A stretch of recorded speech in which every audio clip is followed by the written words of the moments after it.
down on board. If I want to install a project, before deciding whether it is worth installing it or not, I should have a host of estimated data. All the estimated data are broadly categorized under two classes. A, my outlay, that is inputs in terms of money. The materials, inputs, we shall convert it into money and call it cash outflow.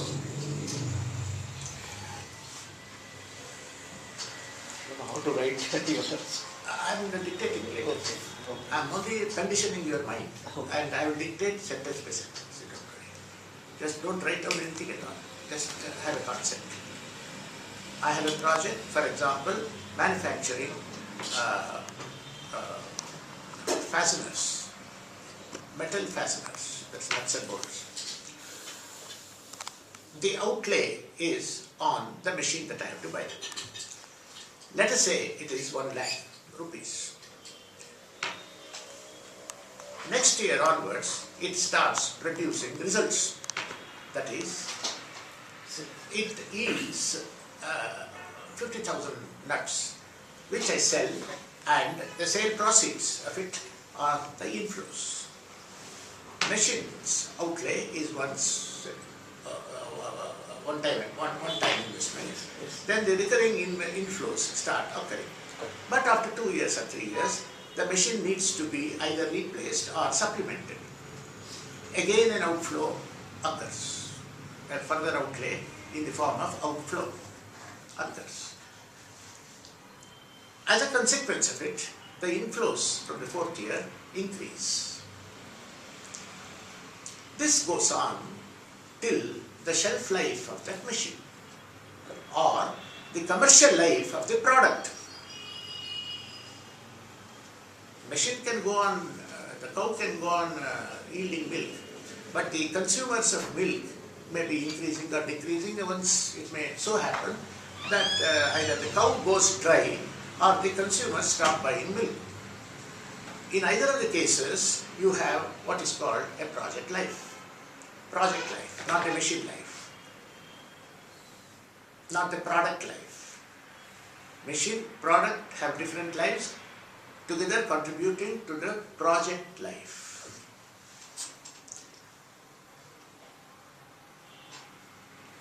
Supposing I say 1 lakh outlay, and second year inflow is 20,000, third year inflow is 30,000, and fourth year inflow is another 30,000.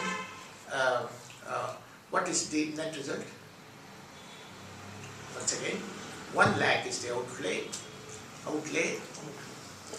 Inflows are 20, 30, 40 in the next 3 years. 90. 20, 30, 40. All right, 90. We will add up another 20 somewhere. Let's say 110 is the total. Yeah. And present outlay was 1 lakh. Is the project viable? What is the general approach? I should recover the outlay from the future inflows, and I should also make a profit out of it. Now if I say the inflows are 110 over the next 3-4 years, and today's outflow is 1 lakh, am I well off, ill off, or indifferent? Because Why? 1 lakh after 3 years, it may be What 1 lakh after 3 years? 1 lakh is today. today. Okay. 110 after 3 years, you should say. The inflows, the future inflows, will be continuing. No, I am thinking in a different way. Suppose if that 1 lakh, if I have get some fixed deposit or somewhere, I may get some more than 1,10,000 outside. In other ways, if I invest in other ways, it will give yield more than 1,10,000. Then it's a negative result. Next. investing here is a You are negative. going to get something like 125 if you invest in a bank, and I am offering you 110. Yes. There is an opportunity loss. Yes, Is that opportunity. what you want to Yes, convey? yes, Convey. yes. You are right, partially right. We will address this question later. We will now take only a simple industrial project, not investment project, industrial project. I will say now that the future inflows which I gave you as an example are being compared with today's expenditure. You are comparing today's 1 lakh outflow with a promised future inflow 3 years later. Are you not doing it? When you say 30, Yes. 40, etc. Yes. You are adding up promised future inflows. You are comparing it with present actual real outflow. I think the comparison is skewed, S-K-E-W. For the purpose of comparison of two variables, the variables must be coplanar. Means what? On the same plane. Here the plane is with regard to time. You are comparing the present value of money with the future promised value. What is the remedy? How should you align properly? What should you do? Compare it with the present. Yes, how do you bring it down?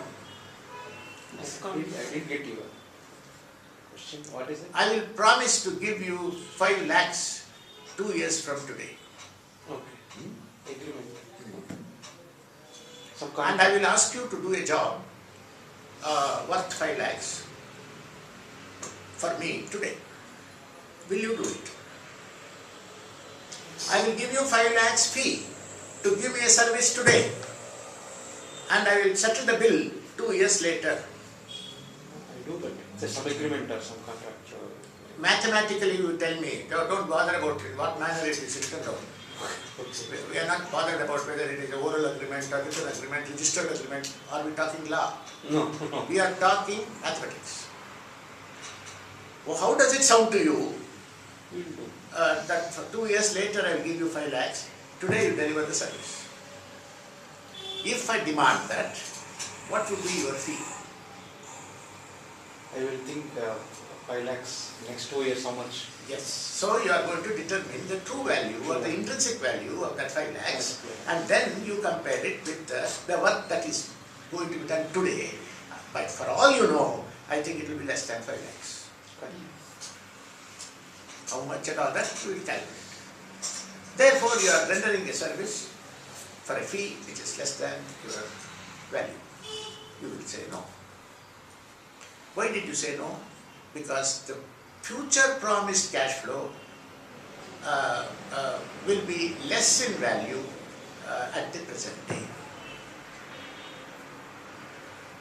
In order to make it viable, you should have a X factor of demanding a fee, if it is payable 2 weeks from today, demanding a fee which should translate into today's value, which is higher than 5 lakhs. Then you will make a profit. Then you will do the service. Agreed? We are going to look at this financial mathematics in the course of this NPV's treatment.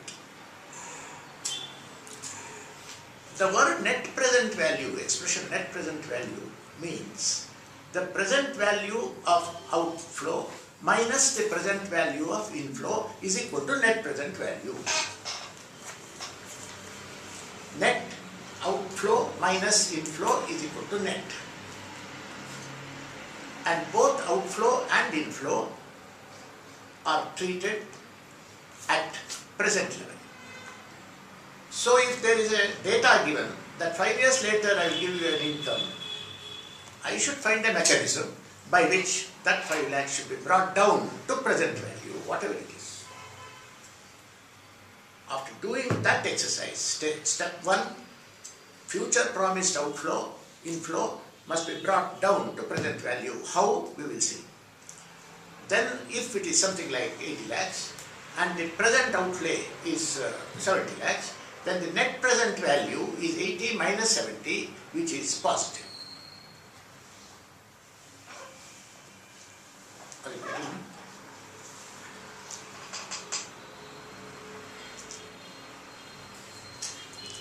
When I say present value of inflow minus present value of outflow is positive, that is 80 minus 60 is equal to plus 20, 60 being outflow, present value of outflow, and 80 being present value of inflow. The other way. If the present value of inflow is higher than the present value of outflow, naturally the difference between the two will be positive. What did she say? Did you observe? Greater than 1. Greater than 1, she said. How did she say that? What was it? So divided by Divided by, she said. What did we do here? Subtract. Subtraction. So we took present value of inflow minus present value of outflow is the net present value, we said. It should be positive, is what I said. Same thing she said, by putting present value of inflow in the numerator and present value of outflow in the denominator, she said it should be greater than 1. Both mean the same thing. If it is less than 1, according to her, then what is happening? Give an example. How does the outflow and inflow compare? If it is something like 0.75, automatically the present value of outflow is higher than the present value of inflow. First of all, that.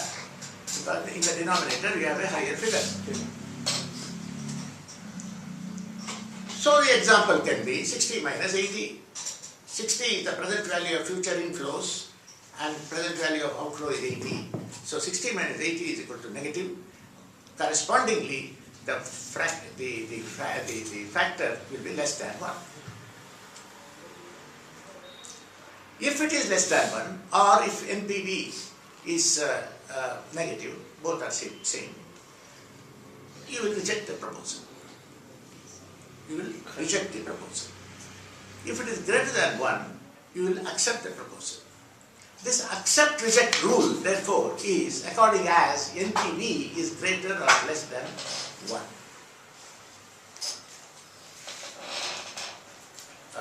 Greater than or less than 0.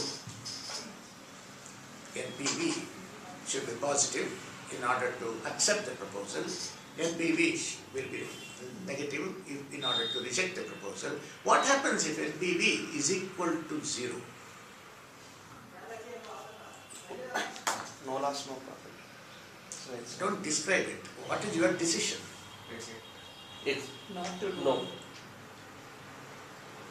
we'll accept when we have seeing that to retain the customer and future value. That's it. In financial management, there is no definite yes or no as an answer. It's maybe. Infosys takes on a few corporation parks and maintains it with a board maintained by Infosys. You've seen such boards. Have you? Yes. There are some parks, Parks. which parks, ordinary parks. Maintained by- Corporation will permit them to maintain. Now if you have two different parks and you calculate the NPV of the two different parks of outflow and inflow, what will you find in both the parks? NPV, what will it be? Go back to fundamentals. What is NPV? Present value of future inflow and present value of present value of outflow. In the case of maintaining a corporation park, what is the NPV? Applying this definition, substituting the figures, assuming figures. Assume some numerical figures. No inflow. Right? No inflow at all. Why should it take such a long time? Yeah. There is no inflow. There is only outflow. So any number of parts you say can ranking be done. Perhaps ranking can be done if Infosys has got a budgeted constraint of expenditure for social measures, and if a very large park is offered, probably the budget will not permit, it is not the question of NPV. Okay, as long as the budget is permitted. Budget permits, that's all. Now what is the inflow from any one of these parks? In terms of finance, zero. It's a charity. But in terms of intangible benefit, it is substantial. Some social value there. Yes. Contribute. Therefore, when you said if it is negative or if it is zero, my question was, will you undertake, will you accept or reject was my question. One of you said accept, another person said reject, he said maybe. That maybe is the correct decision, pragmatically in finance. The intangibles also add value to the company, but you cannot see it in the balance sheet. That is why it is called intangible.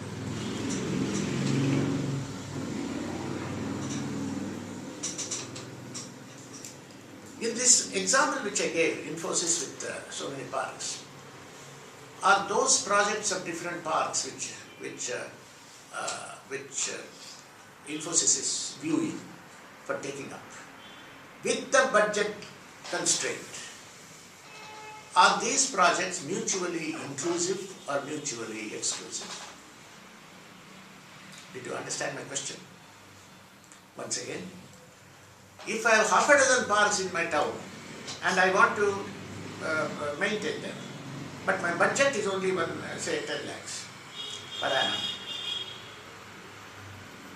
all NPVs are negative. But I still want to do it for intangible benefits. Are these projects, how do you rank the projects? On the basis of NPV? Yes. All are negative. Yes. How do you rank? If I have to do it, I will just choose with 10 lakhs how much maximum parts I can cover. So I will just rank something like NPV I will rank, and What are you ranking? You are ranking the parks. yes. I will take a park AB but not CD, or do I take all A, B, C, D? Is the question. Okay. Answer? Here there is no question of NPV here. Maybe Yes, the there is budget. no question of NPV, but I'm asking you whether budget being the constraint, will you take A alone or B alone, or A and B and not C and D, A, B, C, or... Depends on the budget, maximum number of parts. Depends on you maintain a figure, don't avoid the question. Yeah. Of course, everything is to be captured with imagination. Yes. Continue. Depending on area we select. Again, you are avoiding the question, answer financially. Let's say the budget is some T. I will just choose order the NPV with the minimum to maximum. My question is not that. My question is, are the parks mutually exclusive or mutually inclusive? That was my question, please. Mutually inclusive. All parks are mutually exclusive. Inside. They can't be that way. Mutually exclusive means what? They are neither, I think. If I take one, I cannot take others. It's called mutually exclusive. Be firm in your answer, in your definition first. If I use the wheat, I want to make rotis, I can't make paratha. So paratha and roti are mutually exclusive in the kitchen. My instant example which I am giving you, is it mutually exclusive project or mutually inclusive project? No, neither. You can take some of them, some of the parts. Then among them it is mutually exclusive or mutually inclusive? Mutually Okay, exclusive is take one and nothing else. That's called exclusive. Inclusive is take all. Take some. Inclusive is okay. Among those some, it is all. Mutually inclusive. That mutually inclusive definition itself. we are Nothing. not You getting. take a practical example. One 10 lakhs I have. If I maintain this park, opposite park, perhaps I can maintain Some essentials and keep another 2 lakhs for another park where also I will maintain essentials, watering plants and so on. But if I am told that it is mutually exclusive and maintain one park, I will put all the 10 lakhs into that park and perhaps have a toy train if I want to maintain the park, distributing my capital, it is possible. So this is an example of mutually inclusive. I include all or even some. But so long as it is not one and only one, it is mutually inclusive. You understand now? But in business, mutually inclusive projects are rare, few and far between. Because if I have got 10 lakhs and I can buy 2 or 3 machines, one manufacturing fasteners, another manufacturing probably sachets, milk sachets with the polyethylene granule with raw material. And here you take cast iron and manufacture nuts. 2 different projects. But the project economics says that unless I manufacture 1 lakh nuts per month, I will not break even. And if I don't manufacture maybe 50,000 sachets per month, I will not break even. But because I have got 10 lakhs, can I put 1/3 here, 2/3 there, or 1/2 here, 1/2 there, and end up manufacturing 25,000 nuts and 10,000 sachets? Both will become unviable.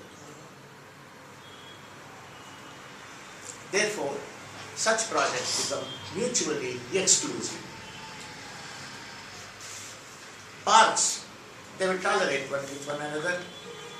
Let us share the water and grow some smaller number of plants, but viability of the park will not be damaged. This is the conceptual establishment of mutually exclusive and inclusive. Now we will come to some arithmetic. I said the future value should be discounted to the present value in order to make it coplanar to compare with the present value data. I got a present value data of 10 lakhs as investment and future promised inflows of 3 years hence. I cannot add up those future values and compare it with 10 lakhs. I have to bring them down and down and down to the present values.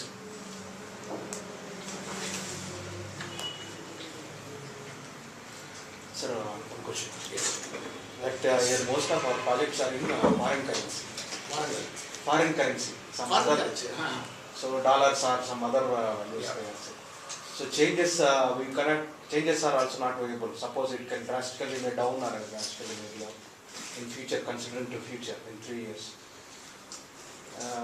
So how do we estimate that random behavior of those? I will answer that. I'm just looking for a dust wiper. I mean, you find it here.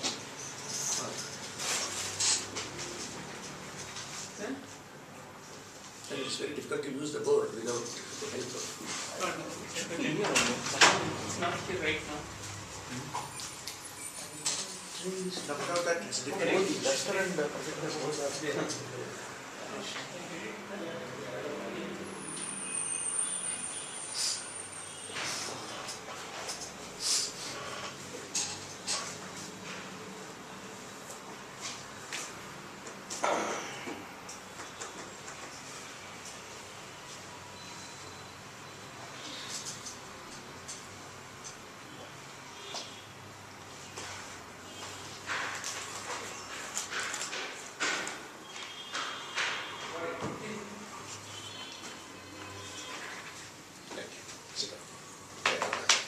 Proceed.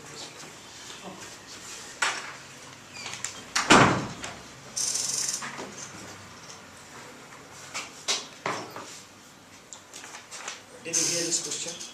Oh, it's a dollar currency.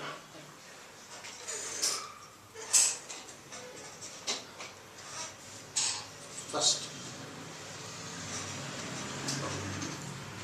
your outlay is also in dollars, or only your inflow is in dollars? Inflow is in dollars, outlay is in site-wise. The project will be distributed site-wise. So here in India, considering today, it is in rupees only. That's what I'm asking. You know that data I want. Is the currency different? Rupees.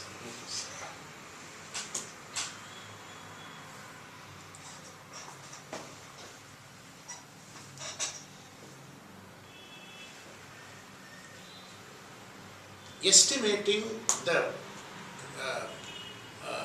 exchange value of dollar is your problem. Estimating the exchange value of dollar is your problem. Today, for example, it may be 60 rupees, and 2 years later, I will promise you an inflow through exports of, let's say, $50,000, and I want to compare it with 2 crores investment that I have made in Indian rupees, how to make the NPV work, because one is in dollar and the other is in. So unless I know 2 years later what my dollar equivalent, rupee equivalent of the dollar is, I will not be able to do it, is your problem.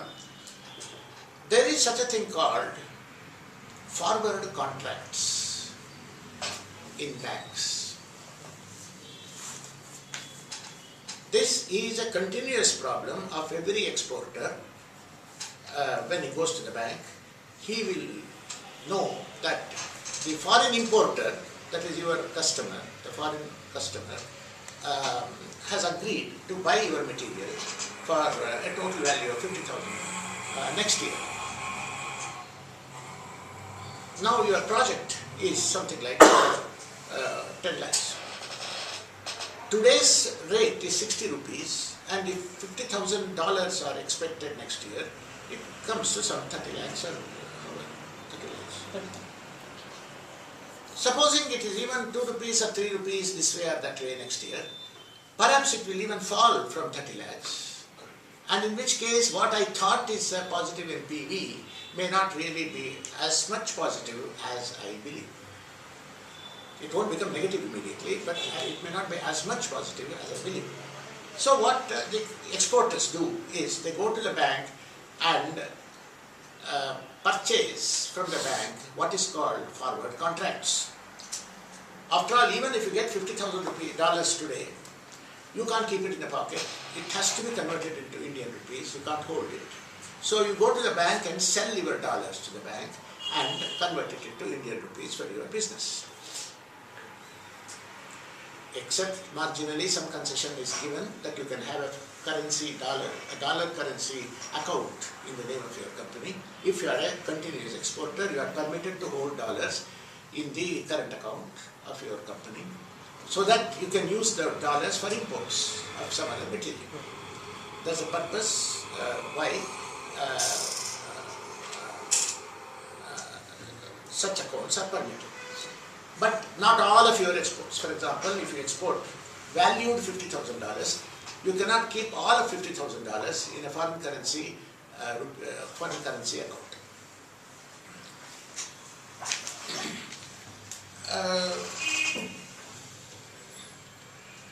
Since I do not know what the 2 years later or 1 year later exchange rate will be, I enter into a forward contract with the bank where SBI, for example, will say, I will buy your dollars 1 year from today, which you are anticipating in dollars. I will buy it for you and convert it into rupees at today's agreed rate, not today's rate. Not today's rate, but today's agreed rate. That is, I agree with you for a rate. At that rate, whatever be the fluctuation of the rates in between from today to next year, I shall bind myself to that rate, and whatever be the market rate, I shall buy it at 62 rupees or 58 rupees. Today's rate is 60 rupees. This is the mechanism. Now your question can be, how will it be predicted?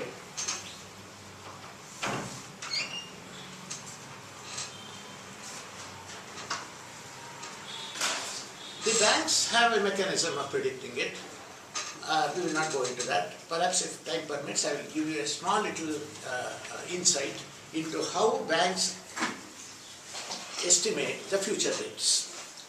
There are regular economic tools for it. We shall do it in the relevant session, not now.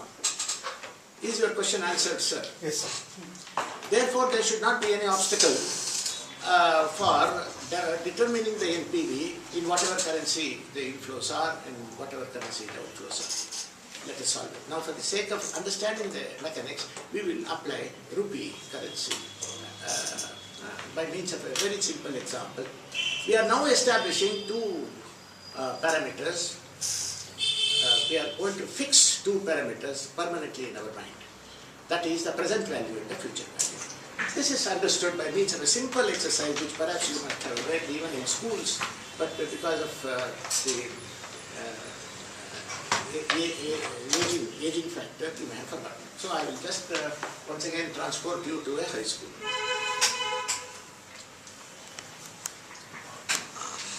If I have got rupees,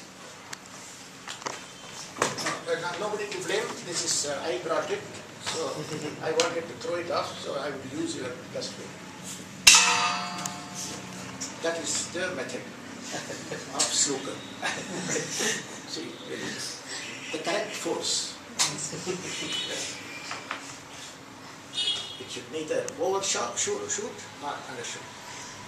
Supposing you wanted to put it exactly like that, in one shot, where will you aim it, the target, the missile which I threw?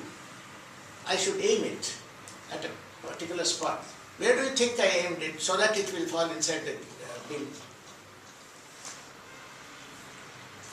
Usually you aim it in the middle of the bin. Due to what is called parallax error of the eye, it will always undershoot if you aim at the middle of the bin. To overcome this parallax error, you always aim the missile to the outer ring of the bin. It will fall in the middle.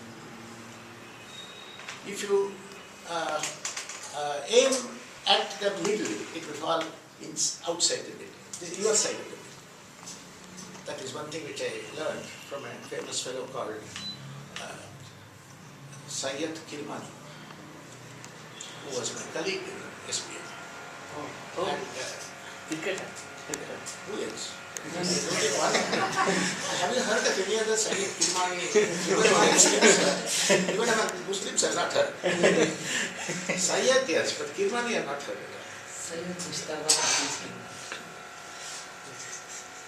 And he was an expert in this game not because he was a good sportsman, but as an officer of the bank with me in the same department, he had no other work. So, because nobody would trust banking work with him. It's a matter of serious intellectual activity which Syed Kirmani was a little far away from. But I heard him a couple of occasions. Now he speaks. He speaks very well. All cricketers speak very well. Not only he, most of the cricketers speak very well. Sir, after he became cricketer, he got a job in SBI or before that only in No. After he gave the job because of sports quota. Okay. In fact, once upon a time there were about 8 or 9 Team 11 in SBI. Even Azharuddin, I heard that he is also one of the employees in SBI. Muhammad Azharuddin. I'm telling you, 8 out of 11 team members in that team SBI. was in SBI. Kirmani, G.R. Vishwanath and Rajul Binni, all together with net practice, and the captain of the team was C.R. Rao because I was the boss of the department.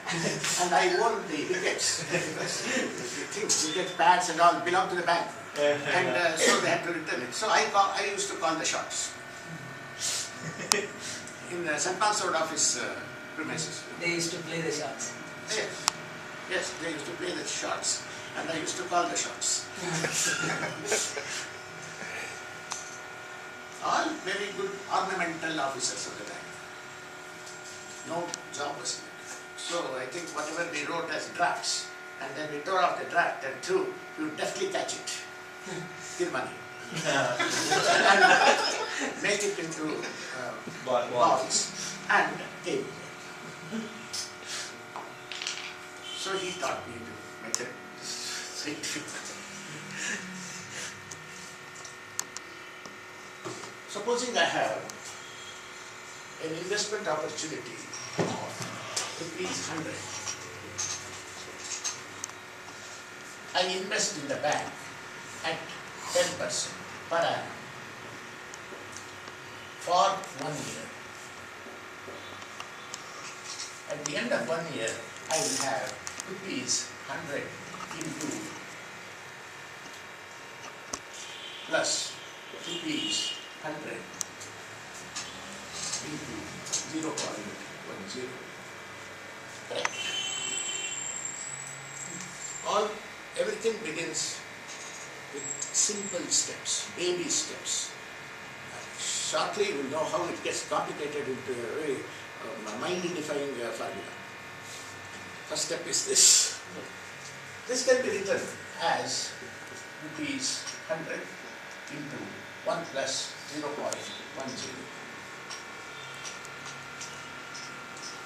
This is the maturity value of the present capital of 100. Instead of consuming it, I decide to reinvest this money together with interest for 1 more year. Then, in the beginning of the next year, what will be the amount of investment? 100 rupees. 100 into 1 plus 0.10 on the same basis as here, assuming interest rate does not change. The maturity value of this will be rupees 100 into 1 plus 0.10 plus rupees 100 into 1 plus 0.10 into 1 plus 0.10.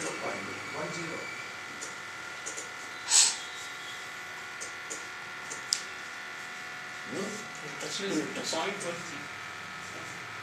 Last.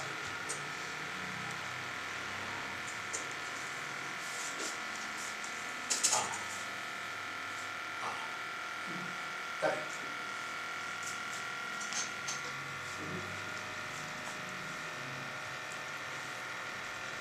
Yeah, correct. Correct. Right. This can be simplified as rupees 100 into 1 plus 0.10 into 1 plus 0.10. Can I write like that?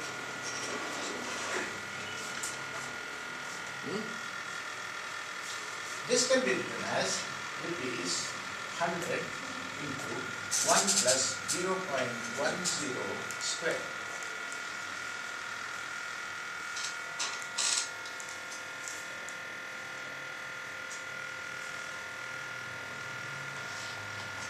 Right? This square too, the index, is directly determined by the number of years. Now onwards I don't need to rewrite this. Therefore I will say, if I keep this system for n years,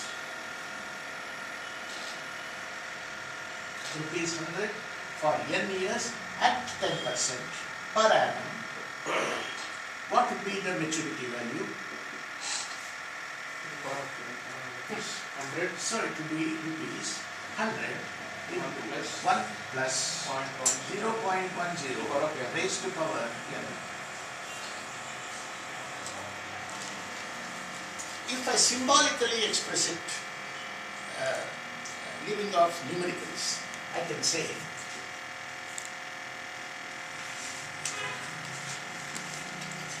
the maturity value of rupees P, principal amount P, will be 1 plus K, interest rate, raised to power n.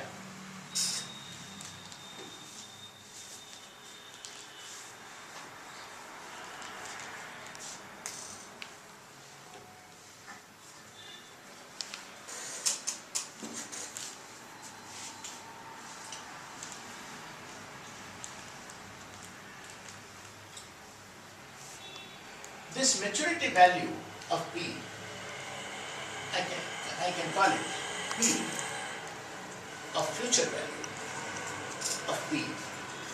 The maturity value is the future value. I will use a suffix P of indicating future value is equal to present value 0 into 1 plus k raised to power n. This is the simplest of the formula to determine the future value of any given amount at the rate of k and for a period of n. This is compounding interest.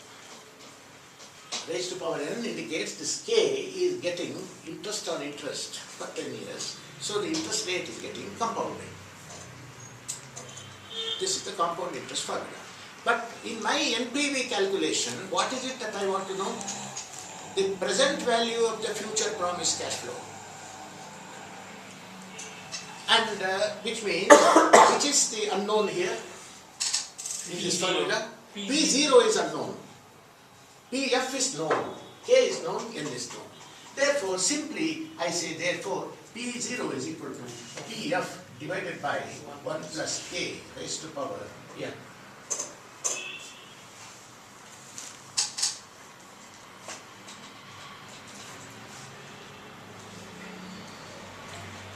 NPV, once again defined.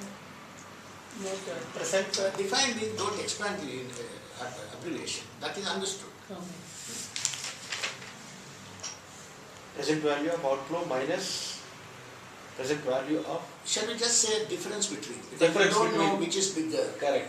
Difference between outflow minus. Net Yeah. present Present value value of of outflow outflow. and present value of inflow. The difference between them is that. Supposing the outlay is one machine today, supposing it is like this. I draw a timeline, n years. Outlays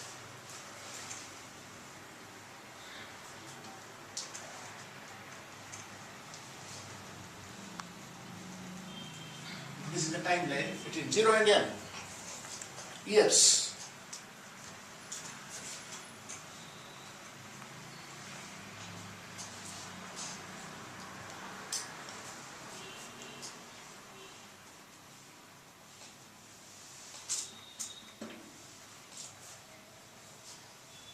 One, two, three, etc. up to n.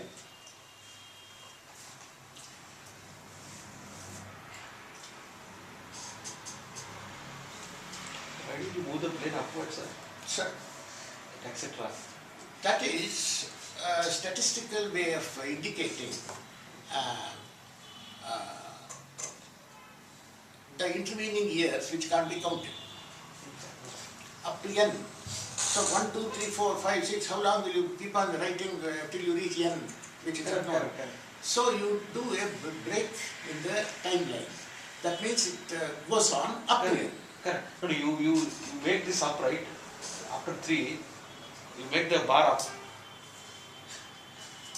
That is because over a period of time, the in fact I could even do like this. That will be the correct thing. That's because of the inflation in the interest rate. Assuming interest rates increase in the normal temperature pressure conditions. It's only a symbolic way of writing. That's all. Don't get hooked onto it.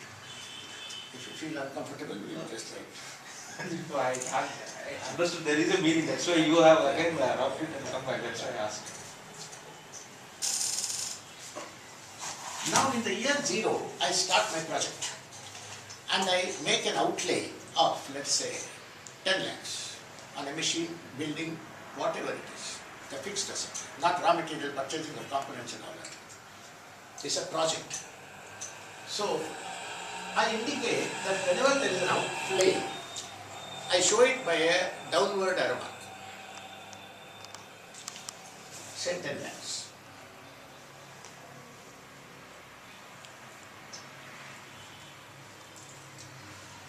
After 1 year or 2 years, first 1 year I don't get any inflow at all because it is a commercial dry run, as they call it. Dry run. But 2, 3, 4, etc. I get some inflows something like 6L, 8L, 9L, etc. Let us say this 10, let's put it as 10, 30.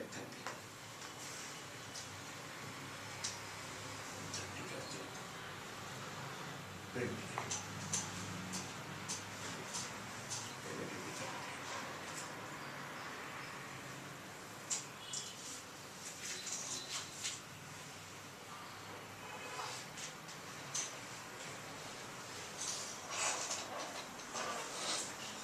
Then in the year 8, in the year 1, 2, 3, 4, fourth year, there is a further outlay because I add on some expanded what you call capacity. I increase the capacity of that machine, which involves a fresh capital expenditure, an outlay, but occurring in the year 4, so downward mark. It could be something like 10 lakhs. And so on, but for our purposes, we need not expand the illustrations. It's enough. Some 2 outlay example I gave, 3 inflow example I gave. And finally, I get, in the year N, I get a last inflow by selling the machine and getting a scrap value for it. The project is completed. The shelf life is over. At that shelf life, I get something like 10 lakhs scrap. Is it okay? Now you were, who said that? You said that. Opportunity loss. How did you estimate the rate of loss, opportunity loss? Had I kept it in State Bank of India, I would have got that much. So shall we take the bank rate as a benchmark to calculate the opportunity loss? It could be anything. But for the sake of some concreteness, you will choose that rate, he will choose some other rate. Now this rate K is desired interest rate. That is, I should get more than that fixed deposit interest rate in the bank because of the risk that I have taken. I should have a premium on the risk that I have taken as an entrepreneur. You may say 12% is enough for me. He is a much younger person than you, and so he is more aggressive than you, and he says nothing less than 20%. If I sit back and then keep it in a fixed deposit, sucking my thumb for 5 years, am I born for that sake? I have a different purpose for which I am born, and that purpose is satisfied if I get 20%.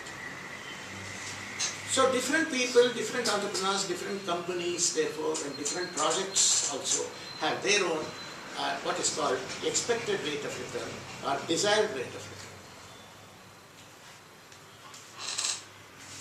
I will give that rate as 15%. And I will give the shelf life of this project as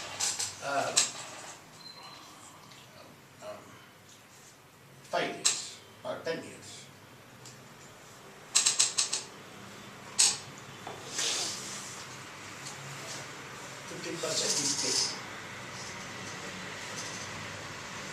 Now all the data is in place, numerically. Will you calculate the NPV and tell me whether you will accept this proposal or reject this proposal? Product does not matter. Product does not matter. Project is project.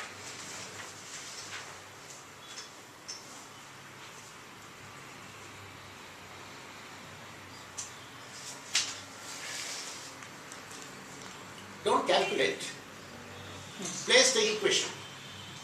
I'll give you a very easy way of calculating it, not with the help of your calculator. Just I want you to write the formula with the numericals. You have to calculate NPV. Develop an equation. You have also done mathematics, no, madam? Yes, sir. When I ask this question to engineers, they will say, yeah, but long back, because they are afraid that I will ask some question in mathematics. So they will admit they can't refuse because they have done engineering I think that still we don't have a system of education where engineering is learned without mathematics. It is something like learning swimming through correspondence course.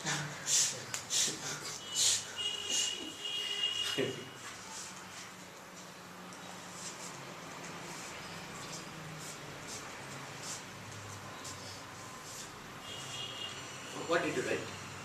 The equation, outflow or outlay and inflow, present value. Now, shall I rub off this further? I need some space. The data all in place? Yes, sir. No, I may forget it, so you should supply with the data. Yes, sir. 6, 8, 9, 10. 10, 10. Then 33. 10, no, 35 and 10.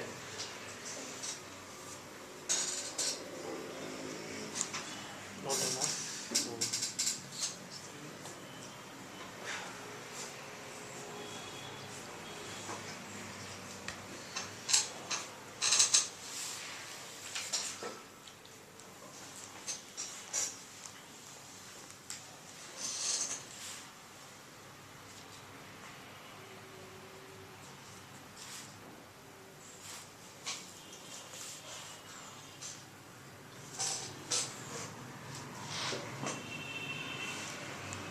To 10. 1 to 10.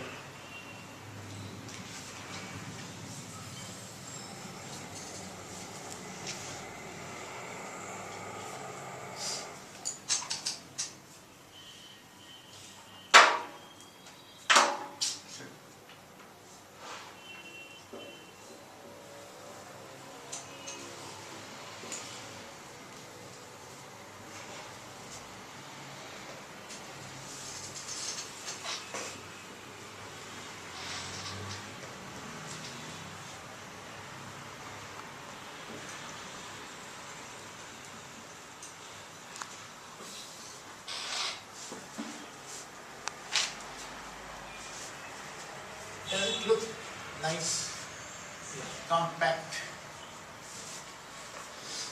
CIF is cash inflow, cash outflow. I is a typical year happening. That I ranges from 0 to n. You can substitute the respective data without difficulty. If anybody has a difficulty, you can keep it comfortably, madam. I am putting on the lap. Usually the bus conductors do that. So you have the facility here, don't do this.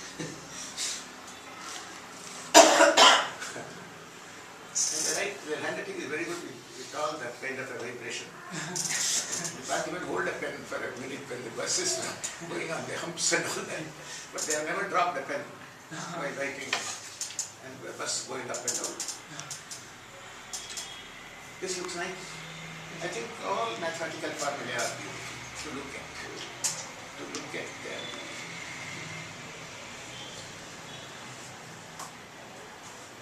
Because they are precise, precision. The beauty lies in precision.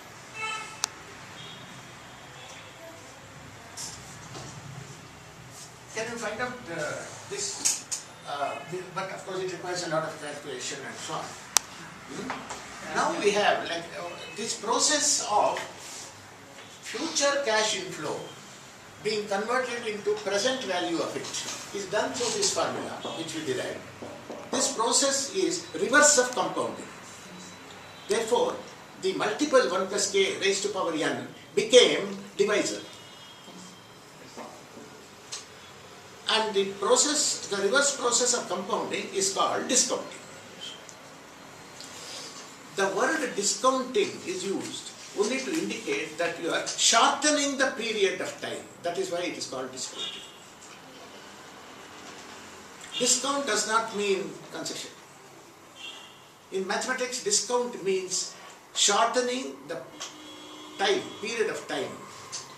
I am shortening from 5 years, 6 years, 7 years future time to present day. I am shortening the time. So this process is called discounting a future cash flow. Did you understand? I go to a bank, say this check is drawn on say Chennai, payable to me, it is about 10,000 rupees. If I send it in the normal process, normal course, it will take about 10 days in collection. I post it here, it's a Friday, and suddenly somebody dies. These things happen, and so by the time I get it collected from Chennai to my account in Bangalore, it may take 10 days. But I need cash immediately. So I go to the bank and say, what do you say? Will you? Discount. This is the normal language used by a man on the street. He goes with a check. Sir, will you please discount this check for me? Have you heard this expression? Discounting of a check. You haven't? When a check is drawn outstation and you want to collect it immediately, across the counter I want. It can't be done unless it is sent up to that branch bank, etc. But this bank will take over the job of doing that postman work. But in between, it will pretend that it is the same bank as the one on which you have drawn the check. It will pretend. And so it will encash the check. Oh. This process is just not correctly called, but people like, ordinary people call it discounting of a check. ನನಗೆ ಅರ್ಜೆಂಟಾಗಿ ದುಡ್ಡು ಬೇಕಾಗಿದೆ, ಏನು ಮಾಡಲಿ? Check discount ಮಾಡಿಬಿಟ್ಟು ಚೆಕ್ನ. The word discount is used because this bank is now shortening the period of waiting time, shortening the period of collection. That process of shortening is called discounting. But of course there is no such thing as a free lunch, so the bank charges some fee. And that charge itself is called discount charge. Now let's not go deep into it. In fact, because we are on the subject, as a banker, I myself will not be comfortable if I don't rectify that word discount. If I go to a bank and ask the banker to pay the check which is drawn outstation, you are not discounting the check, bank is not discounting the check, bank is purchasing the check. If as a banker I say discounting and you quote me, then they will start my parentage, inquiry into my parentage, and all those things happen. Therefore, please don't, I didn't say it, you didn't hear it. And this check is called purchasing of a check and not discounting. Is that okay? Fine. The charges that the bank levies as its service charge is called exchange charges, not discount charges. Exchange is the name given for a bank levying a charge for services rendered.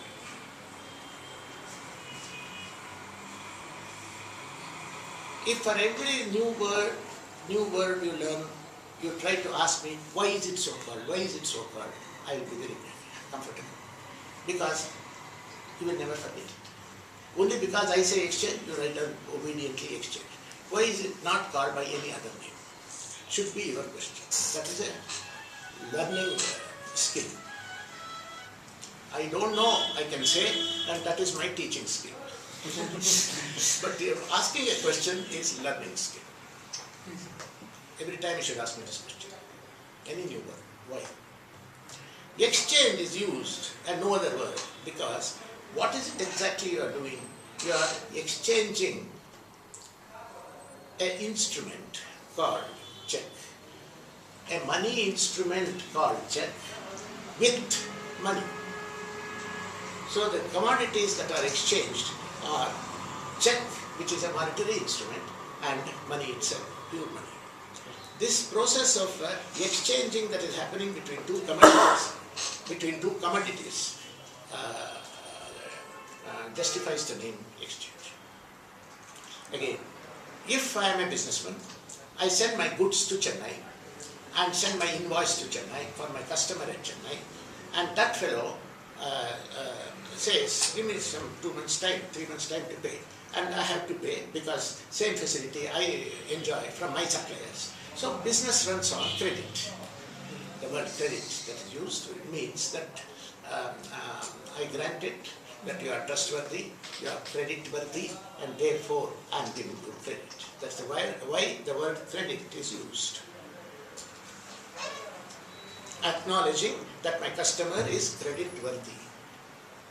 Trustworthy. If you look into the dictionary to find the meaning of the word credit, it is derived from a Latin word called credo, C-R-E-D-O.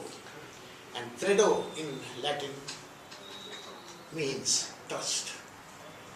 So when I send a material and send an invoice and a bill and wait for 3 months in order to promote my business with him, and also because others are also doing the same thing in the market and I have to fall in line, I am acknowledging that the person to whom I have delivered the goods is credit worthy. Therefore, I give him credit. Now, I send this bill. The customer in Chennai will send it back to me after will make the payment after 3 months. Till then, I am out of pocket and my working capital has to happen. I have to pay salary to my people, etc. But I have given away 3 months credit to him. So I go to the bank again and say, this time I got a bill, not a check. This time I got a bill. And 3 months it will take for me to wait. Transiting period is about 10 days, but even after presenting the bill, he will take 3 months. I have allowed it. So by the time I receive my money into my pocket, it will be 3.5 months. So, Mr. Banker, will you please give me immediate cash, pretending that you are the customer. And pretending that you are making the payment across the board, on delivery. Pretend. Which means that you will be reducing the period of waiting, and so you are discounting the bill. You are not purchasing the bill. In the first instance, it is called purchasing because you exchange two different kinds of money, and this check which was sent to Chennai Bank, it was payable on the counter, isn't it? When you go to any bank and pay check, he can't say 15 days later. Maybe some banks do 15 hours later, making you wait. That's a different matter. But it's not that very period they give. So whatever instrument is payable on delivery is purchased. Whatever instrument allows time, consciously, 3 months, the instrument is discounted. And the charges are discounting charges. For purchasing, it is exchange charge. For discounting, it is discounting charge. Difference between the two is that the instrument, one instrument is payable on demand or payable at sight.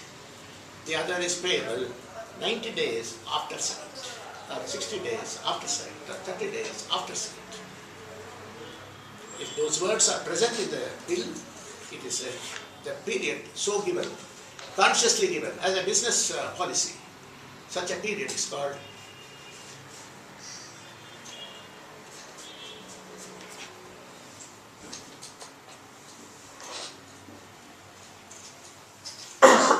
usance.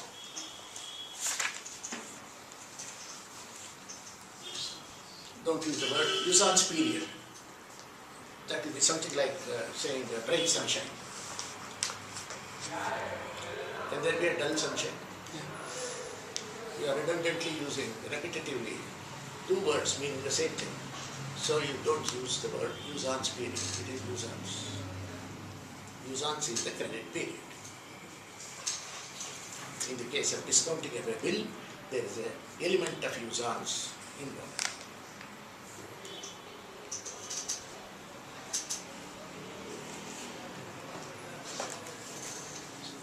So if that other guy won't pay, in that case discounting, the bank will be at risk or will be at... Definitely. If the other guy doesn't pay, the bank will debit your account. As though the bank had given a loan to you for 3 months and bank recovers it. This is what happened with Kingfisher, I think. So many loans Sure. are... So many other things happen. This process of recovering from your account the amount which the bank upfront had given you without knowing that fellow in Chennai. You know him because he is your customer, but State Bank of India Kumarapan branch will not know your customer in Chennai. So still they gave because how did they give? Still, when the customer is not known at all to them. Because your bank account taken it. Simply stated, of course my bank did not know my customer, but the bank knows me. Direct touch. Which means that you are creditworthy in the eyes of the bank, and in case your customer defaults, the bank believes that you take over the risk, you take over the hit, but repay the bank promptly. What bank should have collected from your customer and it failed to so collect, you are making good by paying the bank back. Because they know you, the bank blindly discounts. And the bank debits your account without any authority or specific request by you, without even informing you. But I suppose post-mortem they will inform you, not taking your prior permission and all that.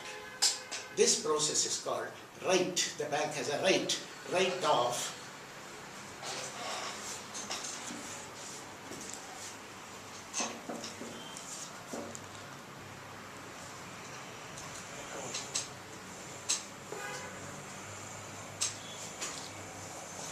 recourse.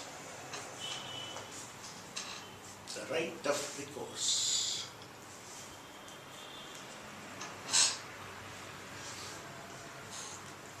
In case of discounting of the bill, the bank has a right to knock on your door. That right is called right of recourse to you. So one more check. What is this overdraft, sir? Overdraft.